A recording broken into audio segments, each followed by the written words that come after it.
Good morning to all of you and welcome to all of you in OCIS PCS channel. कैसे हैं आप लोग? Hope से सभी अच्छे होंगे, पढ़ाई भी काफ़ी बेहतर चल रही होगी। तो हमारी अभी का जो सेशन वो क्या है, करंट अफेयर्स के MCQs की सेशन है। तो देख लेते हैं कि फर्स्ट क्वेश्चन क्या है और फर्स्ट क्वेश्चन में क्या क्या दिया गया है। इसके अलावा उन सभी क्वेश्चंस को देखेंगे, साथ ही साथ इसके साथ कुछ एक्स्ट्रा फैक्ट्स को भी हम लोग देखते हुए चलेंगे, क्या क्या एक्स्ट्रा पॉइंट्स हो सकते हैं इसमें। तो चलिए स्टार्ट करते हैं फर्स्ट MCQ से। फर्स्ट MCQs दिया गया है, भारतीय महिला क्रिकेट टीम की खिलाड़ी, उस खिलाड़ी का नाम बताइए जिसने ICC आचार संहिता का क्या हुआ है, दो अलग अलग उल्लंघनों के बाद अगले 2 अंतरराष्ट्रीय मैचों के लिए निलंबित कर दिया गया है उन्हें। ओके, तो ऑप्शन क्या है? ऑप्शन दिया गया है, ए है Jemimah Rodrigues, B Deepti Sharma, C Smriti Mandhana and D Harmanpreet Kaur. तो राइट आंसर क्या हो जाएगा? D. Option D is your right answer, Harmanpreet Kaur. ये कौन है? भारतीय महिला क्रिकेट टीम की कप्तान। ओके, महिला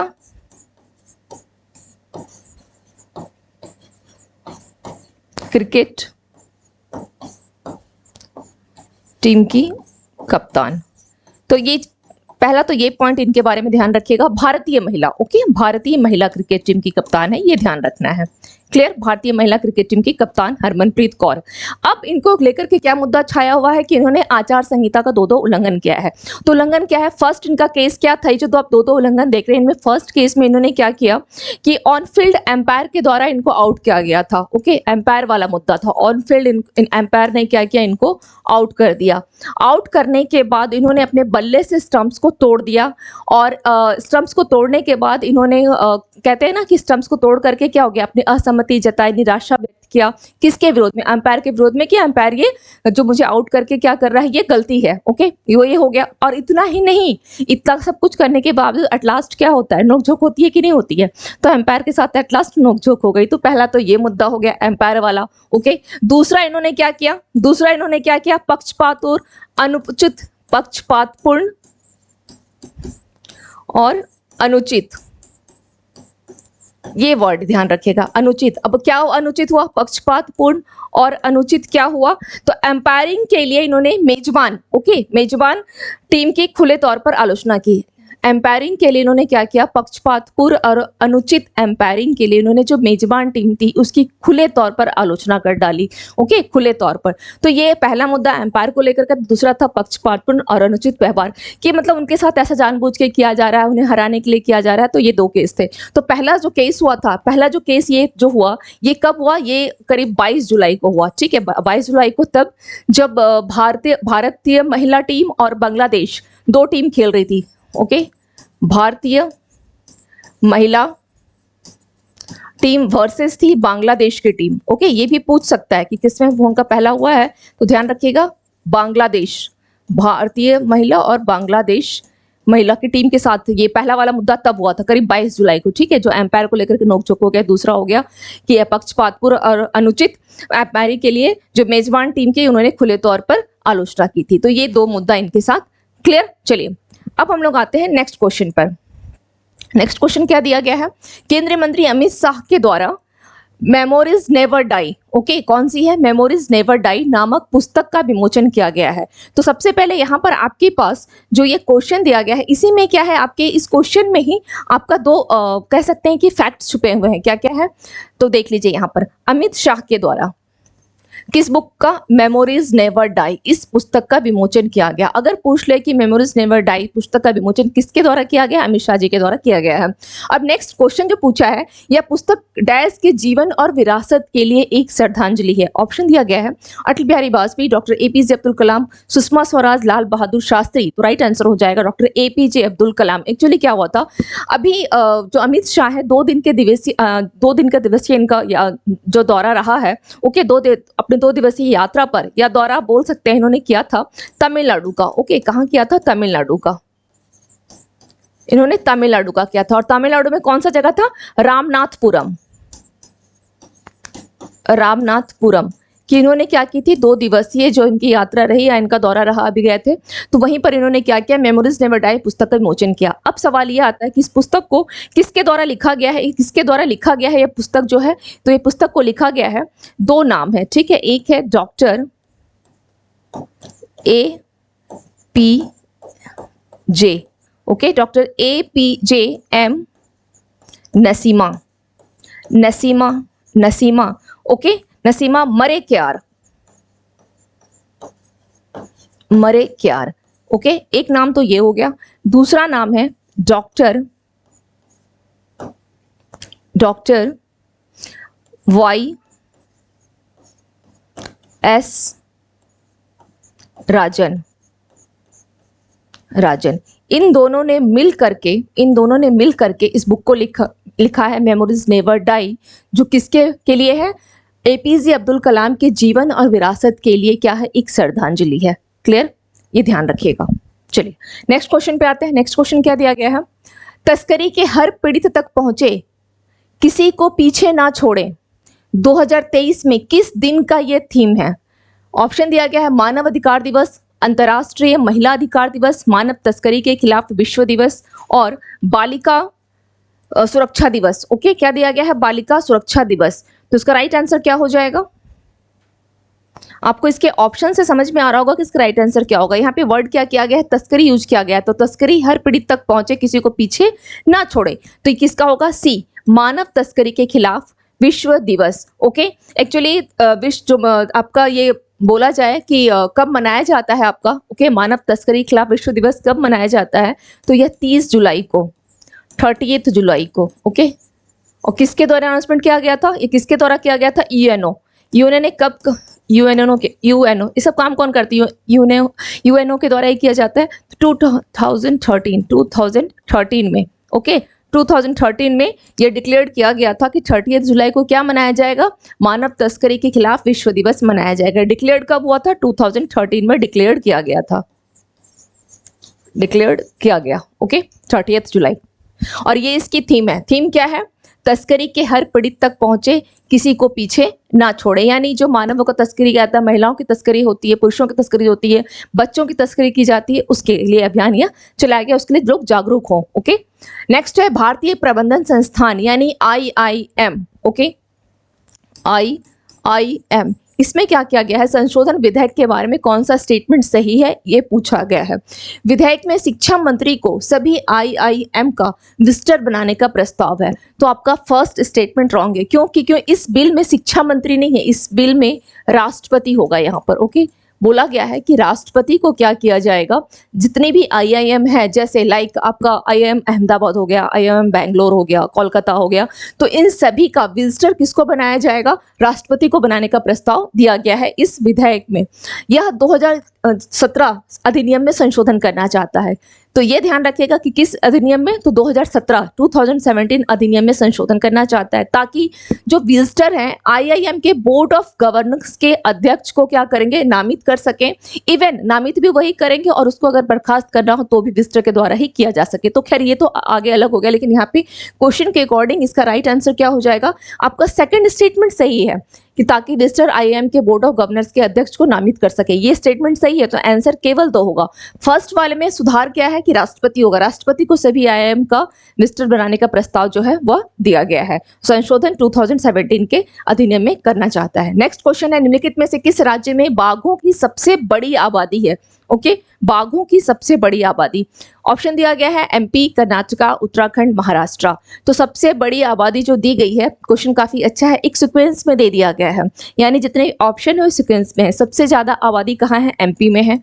ओके, उसके बाद कर्नाटका है, थर्ड पे आपका उत्तराखंड है एंड फोर्थ में आपका महाराष्ट्र है। तो आपको इन चारों को एक क्रम में याद रखेगा। ओके, चारों को ही। अब हम लोग देख लेते हैं कि MP में जो है बाघों की संख्या वो है कितनी। MP में 785 है। ओके, कर्नाटका की अगर बात की जाए तो कितना है? 563। अगर उत्तराखंड की बात की जाए तो 560। ओके, एंड महाराष्ट्र में 4th नंबर पे है ना ये 444। काफ़ी अच्छा मैच कर रहा है। और इसके साथ चूंकि आप लोगों का 69 BPSC को लेकर के है ना कि हाँ वो एग्ज़ाम होने वाली है, तो थोड़ा उसके पॉइंट व्यू से देख लीजिए कि बिहार में, ओके, बिहार में संख्या कितनी है? 54 है। ये ध्यान दीजिएगा, बिहार में कितनी है? 54 है। तो चलिए इसको करना क्या है? MP फर्स्ट पोजीशन पे है एंड टोटल अगर बोला जाए एवरेज जो बाघों की संख्या कितनी बोली गई है? एवरेज जो बाघों की संख्या है कितनी बोली गई है? एवरेज 3682 इतना है। एवरेज बाघों की संख्या कितनी है? 3682 है। टोटल बाघ जो है, एवरेज बाघों की संख्या 3682 टोटल। ओके, जिसमें एमपी फर्स्ट है। और एक सवाल और है यहाँ पर कि कितने परसेंट की वृद्धि हुई है इसमें, तो इसमें करीब 6.1% मिलेगा, कहीं कहीं आपको मिलेगा 6.2%। ओके, तो दोनों सही है, 6.1 या 6.2 पूछ ले तो दोनों सही है। ओके, ये दोनों आंकड़ा पूछेगा तो दोनों ही क्या हो जाएगा, कोई भी इसमें से एक दे दे तो दोनों सही हो जाएगा। इतने परसेंट की क्या है, वृद्धि है, कि वृद्धि हुई है। ओके, वृद्धि हुई है। Clear? MP first, Karnataka second, Uttarakhand third and Maharashtra fourth position पे। आंकड़ा भी ध्यान रखिएगा। चलिए नेक्स्ट क्वेश्चन पे आते हैं। नेक्स्ट क्वेश्चन दिया गया है, निम्नलिखित में से कौन United states international development finance corporation की डिप्टी सीईओ बन गई हैं? ऑप्शन दिया गया है रीना अमीरी, मोना दास, निशा बिस्वाल, स्वाति दांडेकर। तो राइट आंसर क्या हो जाएगा, निशा बिस्वाल। ओके, निशा बिस्वाल, बस इसमें इतना ही और एक्स्ट्रा इसमें कुछ फैक्ट नहीं है। नेक्स्ट आते हैं, केंद्रीय मंत्री पीयूष गोयल ने किस शहर में भारतीय अंतर्राष्ट्रीय फुटवेयर मेला 2023 का संबोधित किया है? किस शहर में किया है? चेन्नई, नागपुर, नई दिल्ली, हैदराबाद। तो उसका राइट आंसर हो जाएगा नई दिल्ली। एक चलिए ये क्वेश्चन पूछा गया, इसी क्वेश्चन को दूसरे तरीके से ये पूछ सकता है कि भारतीय अंतर्राष्ट्रीय फुटवेयर मेला को संबोधन किसने किया है? तो हम लोग के दिमाग में जनरली क्या क्या नाम रहता है, या तो मोदी जी का नाम रहेगा या अमित शाह जी का नाम रहेगा। ओके, लेकिन यहाँ पे ये ध्यान देना है किसने किया है, पीयूष गोयल। केंद्रीय मंत्री कौन है, पीयूष गोयल ने इसको, इसलिए इस पॉइंट को भी जहाँ पे अंडरलाइन किया है, सवाल इस पे भी बन सकते हैं, ध्यान दीजिएगा। ओके, अब हम लोग देख लेते हैं थोड़ा सा फुटवेयर को लेकर के। तो याद रखिएगा कि भारत जो है, भारत पूरे विश्व में अगर ग्लोबली बात की जाए, विश्व में अगर बात की जाए तो चमड़े से बने परिधानों में, ओके, चमड़े से अगर कोई परिधान बना हुआ है, चमड़े से बने परिधानों में, ओके, इसकी थोड़ी सी रैंकिंग देख लीजिए कि किस पे है। चमड़े से बने परिधानों में ये क्या है, सबसे बड़ा निर्यातक है। ओके, सबसे बड़ा निर्यातक, टॉप पोजीशन पर है सबसे बड़ा निर्यातक, किसमें, पूरे विश्व में। ओके, पूरे विश्व में, यानी पूरे विश्व या केवल विश्व लिख लें तो भी चल जाएगा, विश्व, केवल विश्व लिख लें। ओके, इट्स ओके, निर्यातक है ये, निर्यातक विश्व में। क्लियर? चमड़े से बने परिधानों में हो, ये हो गया परिधानों में। अगर बात की जाए कि जीन बनाने का सामान होता है, ओके, जीन बनाने का सामान प्लस जीन प्लस घोड़ों का साजो सामान में, ओके, घोड़ों के साजो सामान में किस पोजीशन पर है यह, थर्ड पोजीशन पर है, थर्ड। ओके, भारत चमड़े से बने पर, सॉरी सेकंड पोजीशन, ये फर्स्ट हो गया ना, सेकंड पोजीशन है ये, सेकंड पोजीशन पर है। दूसरा सबसे बड़ा क्या है, निर्यातक है। जीन और घोड़ों के साजो सामान में थर्ड पोजीशन पर है। इसके अलावा अगर बोला जाए चमड़े उत्पाद में, ओके, चमड़े के उत्पाद, इन सबों के निर्यात में किस पोजीशन पर है, फोर्थ पोजीशन पर है। ठीक है, सबसे किस पे है, निर्यात में, साजो सामान में थर्ड पोजीशन पे, चमड़े के उत्पाद के निर्यात में फोर्थ पोजीशन पे है। ये इसको लेकर के थोड़ा सा ध्यान रखना है। चलिए नेक्स्ट आते हैं, भारत और भूटान के संबंधों के संबंध में निम्नलिखित में से कौन सा कथन सही है? किसको लेकर के बोला गया है, भारत और भूटान को लेकर के, भारत और भूटान। भारत और भूटान के द्विपक्षीय संबंधों का मुख्य ढांचा मित्रता और सहयोग की संधि है। और यह संधि कब की गई थी, यह संधि आपकी की गई थी 1949 पर, इस पे साइन हुआ था, यह संधि पर 1949 में हस्ताक्षर किया गया था। नेक्स्ट दिया गया है, भारत भूटान का दूसरा सबसे बड़ा व्यापारिक भागीदार है। नहीं, भारत भूटान का क्या है, दूसरा नहीं होगा, यह होगा पहला। बट क्वेश्चन क्या पूछा है, कौन सा कथन सही है, कथन पूछ लिया है यहाँ पर। According to this question answer will be first one, केवल वन। क्वेश्चन के अनुसार क्या होगा, जो प्रश्न पूछा उसके अकॉर्डिंग अगर आप देखते हैं तो फर्स्ट वाला, भारत और भूटान के द्विपक्षीय संबंधों का मुख्य ढांचा मित्रता और सहयोग की संधि है, और यह संधि 1949 में किया गया था। सेकंड स्टेटमेंट, भारत जो है भूटान का पहला सबसे बड़ा व्यापारिक भागीदार है। और इतना ही नहीं, अगर देखा जाए तो जो भूटान के जो स्टूडेंट्स हैं, अगर शिक्षा के लिए देखा जाए तो सबसे बेस्ट उनका गंतव्य क्या है, भारत को ही मानते हैं। ओके, शिक्षा के लिए अगर बात की जाए, जो भूटानी जो स्टूडेंट्स होते हैं शिक्षा के लिए सबसे बेस्ट किसको मानते हैं, शिक्षा के लिए उनका जो क्या बोल सकते हैं, शिक्षा के लिए लोकप्रिय गंतव्य, लोकप्रिय, ओके, शिक्षा के लिए लोकप्रिय गंतव्य किसको मानते हैं, गंतव्य किसको मानते हैं? भारत को मानते हैं। ओके, और अगर भारत के साथ भारत और भूटान के व्यापारिक भागीदार की बात की जाए, क्योंकि पहला भारत क्या है, भूटान का पहला व्यापारिक भागीदार है, तो देखा जाएगा तो व्यापार में इनका कितनी बढ़ोतरी हुई है। अगर इनकी व्यापारिक बात की जाए, व्यापारिक स्थिति की बात की जाए, तो व्यापारिक 2014-15 में कितना था? 484 मिलियन, इतना मिलियन डॉलर था। ओके, इतना मिलियन डॉलर, कितना मिलियन डॉलर था 2014-15 में? 484 मिलियन डॉलर। लेकिन 2021-22 में अगर आप देखेंगे तो इसमें 3 गुना की क्या हो गई? बढ़ोतरी हो गई। 21-22 में कितने गुने की? 3 गुने की बढ़ोतरी होकर के कितना हो गया? यह 1422 मिलियन डॉलर हो गया। कितने की बढ़ोतरी हुई है? 3 गुना की बढ़ोतरी इसमें हो गई है। अब यहाँ पर एक चीज और देखिएगा, भूटान के साथ जो भारत के जो राज्य सीमा साझा करते हैं कौन कौन से? असम हो गया, पश्चिम बंगाल हो गया, सिक्किम हो गया। ओके, ये जो अरुणाचल प्रदेश हो गया, ये 4 राज्य हैं जो आपके सीमा को साझा करते हैं। असम, पश्चिम बंगाल, सिक्किम, अरुणाचल प्रदेश। ओके, चलिए नेक्स्ट क्वेश्चन पे आते हैं। नेक्स्ट क्वेश्चन दिया गया है, एक अध्ययन के अनुसार पिघलने के कारण पारकाचिक ग्लेशियर के आसपास 3 हिमनद झीलें बनने की क्या है? 3 हिमनद झीलें बनने की संभावना है। पारकाचिक ग्लेशियर किस राज्य या केंद्र शासित प्रदेश में स्थित है? क्या पूछ लिया है?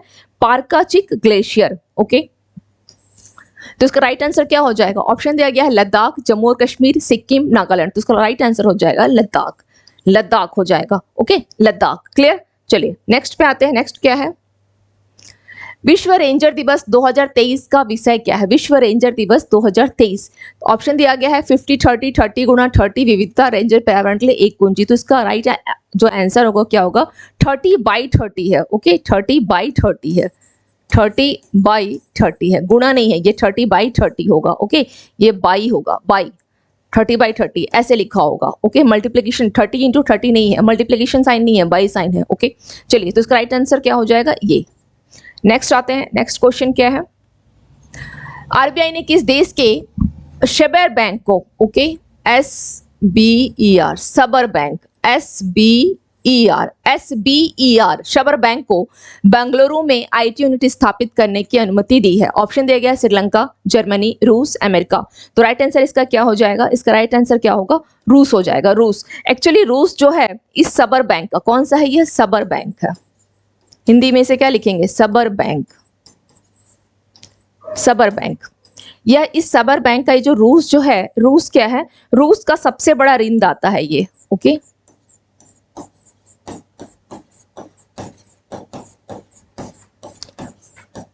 सबसे बड़ा ऋणदाता।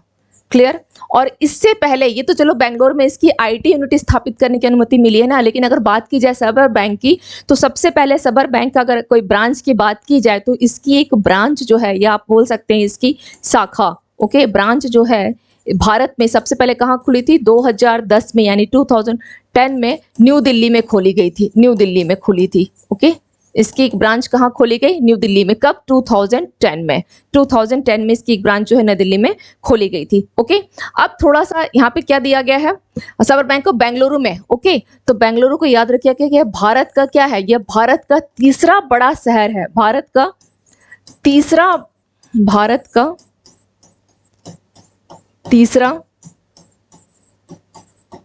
बड़ा शहर। ओके, लेकिन किस क्षेत्र में? भारत का तीसरा बड़ा शहर तो है, बट किस क्षेत्र में ये तीसरा बड़ा शहर है? वैज्ञानिक और औद्योगिक केंद्र के रूप में। ओके, वैज्ञानिक और क्या लिख सकते हैं इसको? औद्योगिक केंद्र के रूप में। वैज्ञानिक और औद्योगिक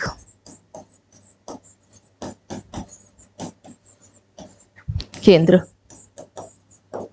ओके, इस रूप में क्या है? बेंगलुरु भारत का जो है तीसरा सबसे बड़ा शहर है। बेंगलुरु क्या है? भारत का तीसरा बड़ा शहर हो गया। ओके, चलिए क्लियर। अब कहीं कोई डाउट नहीं है। नेक्स्ट क्वेश्चन पे आते हैं। नेक्स्ट क्वेश्चन क्या दिया गया है? कौन भारत के पहली कैनबिस मेडिसिन प्रोजेक्ट का नेतृत्व करेगा? क्या दिया गया है यहाँ पे? कैनबिस मेडिसिन दिया गया है। ओके, ऑप्शन दिया है कोलकाता, नेक्स्ट है जम्मू, नागपुर, भोपाल। तो इसका राइट आंसर क्या हो जाएगा? राइट आंसर इसका हो जाएगा जम्मू। एक्चुअली कैनबिस जो होता है आप लोगों ने भांग तो हर कोई भांग शब्द से सभी कोई परिचित है, भांग है ना। तो ये भांग की है, कैनबिस क्या है, वन काइंड ऑफ, इसे भांग सोच लीजिए, भांग है। ओके भांग। अब भांग का अगर आप देखें, अगर दूसरा उसका साइड जो नेगेटिव पॉइंट्स को छोड़ दें तो भांग का यूज क्या होता है, एक औषधि के रूप में किया जाता है, मेडिसिन पर्पस के लिए किया जाता है। ओके तो इसको क्या, और भांग की जो खेती बोला जाता है, अफीम हो गया, भांग की खेती, इन सबको ना बैंड किया हुआ है, गवर्नमेंट की तरफ से बैंड किया गया है। लेकिन अगर आप वैज्ञानिक रूप से या औषधीय पर्पस से यूज करना चाहते हैं तो उसको सरकार अनुमति दे सकती है, ऐसा भी है। तो सरकार ने क्या किया, अभी इसको कैनबिस मेडिसिन को जो प्रोजेक्ट जो नेतृत्व कर रहा है जम्मू, वहां पर गवर्नमेंट ने क्या किया, इसकी मंजूरी, इस प्रोजेक्ट को मंजूरी दे दी है। चलिए देख लेते हैं थोड़ा सा भी इसके बारे में। तो क्या जम्मू जो है भारत का पहला कैनबिस मेडिसिन प्रोजेक्ट का नेतृत्व करेगा।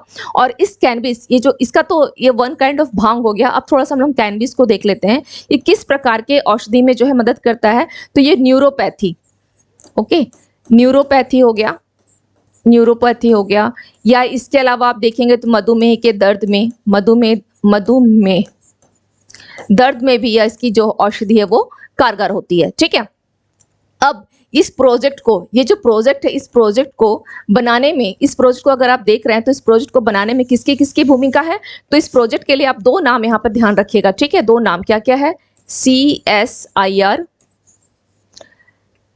Plus IIIM। ओके, इसके अलावा एक है इंडस स्कैन। ठीक है, इन सब का सहयोग है इसको बनाने में, इंडस स्कैन। ओके, इन सब को मिलकर के ये प्रोजेक्ट को जो है वो समझौते पर, इन सबों ने मिलकर समझौते पर क्या किया है, हस्ताक्षर किया है, समझौते पर हस्ताक्षर। ओके, अब थोड़ा सा एक और यहाँ पे ध्यान दें कि ये जो CSIR IIM देख रहे हैं, ये वर्ड, ओके ये जो वर्ड है CSIR IIM, ओके ये है क्या। एक्चुअली ये अगर आप देखें यहाँ पर तो भारत का सबसे पुराना, ओके ये क्या है, भारत का सबसे पुराना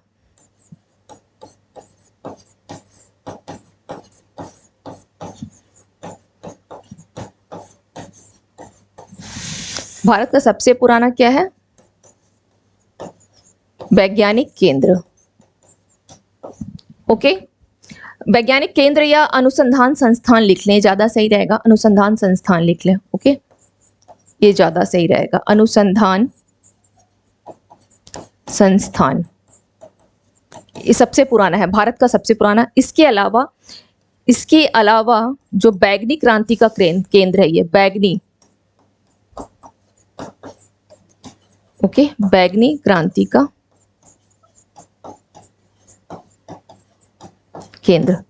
क्लियर, चलिए ये हो गया। अब आते हैं हम लोग नेक्स्ट क्वेश्चन पे। नेक्स्ट क्या दिया गया है, किस राज्य सरकार ने अश्वमेध देवी को क्या किया गया है, राज्य महिला आयोग का अध्यक्ष नियुक्त किया गया। तो किस राज्य सरकार ने किया है, गोवा, MP, बिहार, गुजरात। तो इसका राइट आंसर क्या हो जाएगा, इसका राइट आंसर क्या होगा, किस राज्य सरकार के द्वारा किया गया है, बिहार, बिहार के द्वारा, बिहार। ओके, अब क्वेश्चन क्या होगा, बिहार का नाम आ गया है तो क्या हो गया, अपने आप में क्या हो गया, very very important, very very important. क्यों, क्योंकि 69 BPSC देना है आप लोगों को, है ना। अब चलिए देख लेते हैं इनके बारे में थोड़ा सा। तो अश्वमेध देवी ये कहां से है, संसदीय, कहां से, किस संसदीय क्षेत्र से, समस्तीपुर। ओके, समस्तीपुर, ये सब जो पूछेगा बिहार के लिए ही है, संसदीय क्षेत्र, समस्तीपुर संसदीय क्षेत्र। ओके, यहां से क्या है, जदयू के पूर्व सांसद रह चुके हैं, जदयू की, ये भी आप लिख लें, जदयू के संसदीय क्षेत्र, जदयू की पूर्व सांसद, जदयू की पूर्व सांसद। ये ध्यान रखिएगा, क्वेश्चन इसमें से कुछ भी पूछ सकता है, या तो जदयू के ऊपर पूछ ले या संसदीय क्षेत्र पूछ ले। ओके, जदयू की पूर्व सांसद, ये हो गया। अब हम लोग थोड़ा सा देख लेते हैं कि यह जो आपका राज्य महिला आयोग है, इसको कब बनाया गया था, राज्य महिला आयोग नियुक्त जो कब बनाया गया है। तो ये अब 93 में, ओके 93 में इसका गठन कब हुआ था, 93 में, 93 में इसका गठन किया गया था। या आप यहाँ लिख सकते हैं, राज्य महिला आयोग का गठन कब हुआ था, 1993 में। और ये क्या है, एक वैधानिक निकाय है, वैधानिक निकाय है। ठीक है, अब बात आती है अश्वथ देवी को, इनको कितने साल के लिए इनका अध्यक्ष जो बनाया गया है, कितने साल के लिए बनाया गया है? तो इनको 3 इयर्स के लिए इनकी जो नियुक्ति की गई है वो 3 इयर्स के लिए, 3 इयर्स के लिए, कितने इयर्स के? 3 इयर्स के लिए इनको क्या की गई है? नियुक्ति की गई है। अधिकतम कितना होगा? 3 साल की नियुक्ति। चलिए, clear? Now come to the next question. BRICS शहरीकरण फोरम कहां आयोजित किया जाएगा? ब्रिक्स शहरीकरण फोरम कहां आयोजित किया जाएगा? चीन, दक्षिण अफ्रीका, यूक्रेन, इंडोनेशिया। तो राइट आंसर क्या हो जाएगा इसका? इसका राइट आंसर क्या होगा? ब्रिक्स शहरीकरण फोरम कहां आयोजित किया जाएगा? तो यह दक्षिण अफ्रीका के डरबन में, दक्षिण अफ्रीका के डरबन में किया जाएगा। दक्षिण अफ्रीका के डरबन में किया जाएगा। ओके, अब ब्रिक्स की बात आती है तो ब्रिक्स में कौन कौन से कंट्रीज हो गए? ब्राजील, रूस, भारत, चीन और साउथ अफ्रीका।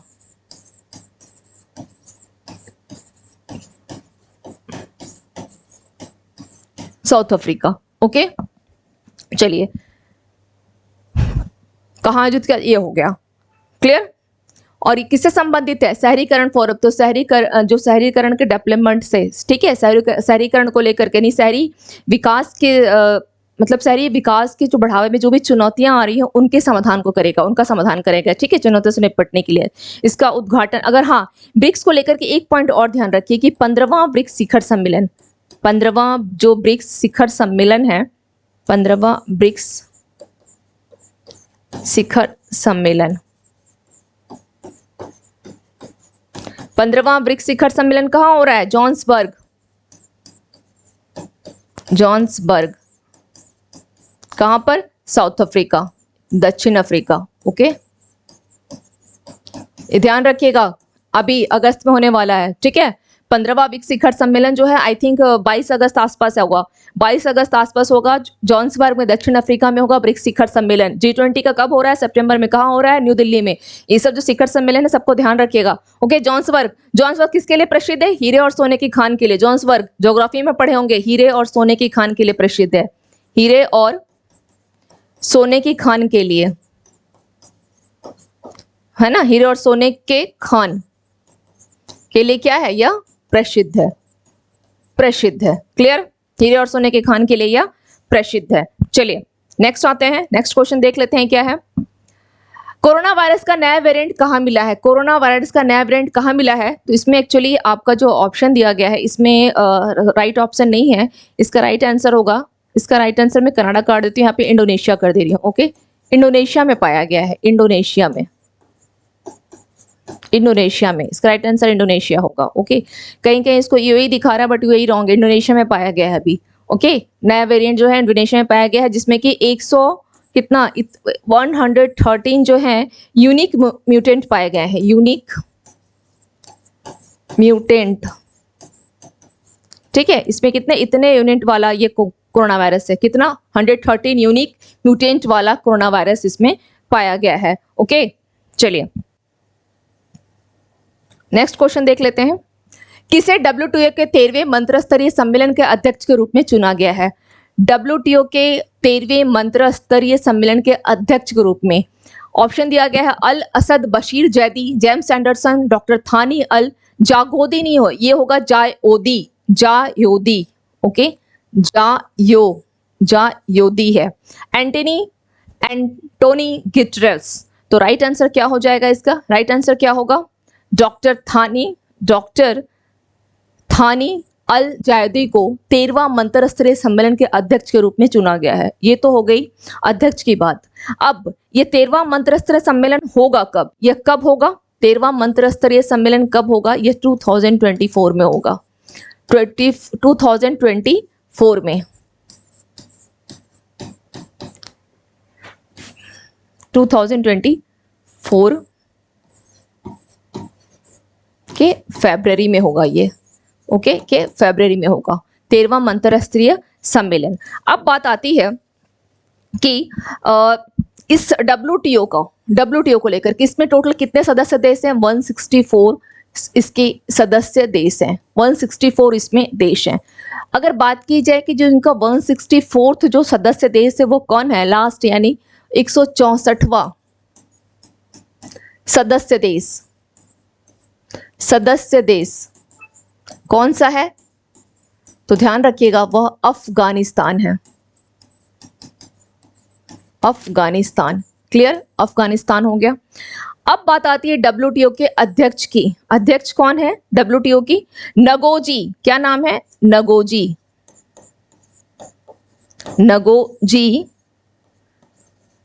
ओंको अंजो।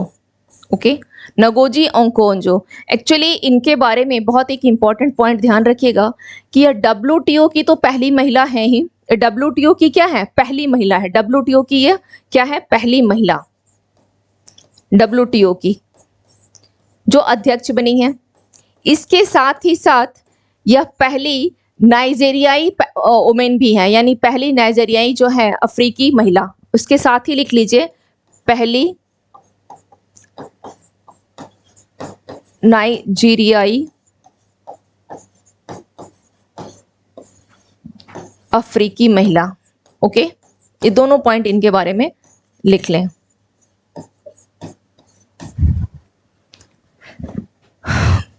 स्टूडेंट के कमेंट्स में मैसेज आए थे कि जो मैं लिखती हूँ वो पढ़ नहीं पाते, तो कोशिश सबसे मेरी यही है कि मैं ऐसा लिखूं कि आप लोग पढ़ पाएं। ओके,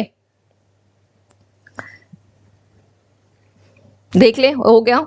चलिए, डॉक्टर थानी अल जौहरी कहाँ के हैं? ये यूएई के हैं। ये यूएई के हैं।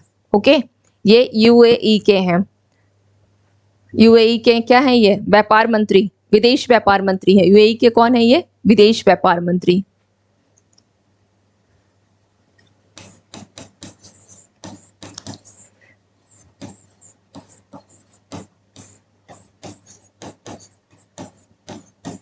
इसके साथ एक चीज और ध्यान रखिएगा कि जो 13वां मंत्री है, क्योंकि अगर इन्हें दिया गया है अध्यक्ष ये है, तो इसका सम्मेलन भी कहाँ होगा? जो 13वां मंत्रिस्तरीय सम्मेलन है वो कहाँ होगा? अबू धाबी में। ओके, अबू धाबी में। ये भी इस पॉइंट्स को भी नोट डाउन कर ले, अबू धाबी में, क्योंकि अध्यक्षता कौन कर रहे हैं? यूएई के विदेश व्यापार मंत्री हैं। तो ये सम्मेलन भी कहाँ होगा? Abu Dhabi. अबू धाबी कहाँ है? तो यूएई हो गया, यूएई। क्लियर? ये सारे पॉइंट्स इसको लेकर के थोड़ा सा आप लोग नोट डाउन कर लें। अब सवाल जहां से भी क्वेश्चन बनेगा तो होप्स हो कि आप लोग इसको करके आ पाए। चलिए, क्लियर? चलो, ओके। तो आज की क्लास में हम लोगों ने कुछ इतने क्वेश्चंस को देखा है। अगर कुछ और डाउट्स हो, कोई सुझाव देना चाहें, तो मैं आपके सुझाव का तहे दिल से स्वागत भी करूंगी और बहुत रिस्पेक्ट भी करूंगी, क्योंकि इससे क्या होगा, मेरी इस चैनल को थोड़ा सुझाव मिल जाएगा। आप लोगों का जो एक आइडियाज़ होगा वो मिलेगा। और कहते हैं ना कि युवा वर्ग का आइडियाज़ जो है वो आगे बढ़ने के लिए बहुत काम आता है। ऐसा नहीं है कि स्टूडेंट्स हैं तो उनके पास बहुत अच्छे अच्छे आइडियाज़ होते हैं, है ना। युवा वर्ग हैं आप लोग अभी, तो आप अपने आइडियाज़ ज़रूर दें कि इसमें और क्या चेंजिंग किया जा सकता है, ताकि चैनल भी क्या हो, थोड़ा और आगे ये बढ़े आप लोगों के सहयोग से। तो मिलते हैं फिर नेक्स्ट सेशन में, नेक्स्ट क्लास में। Thank you to all of you and have a nice day.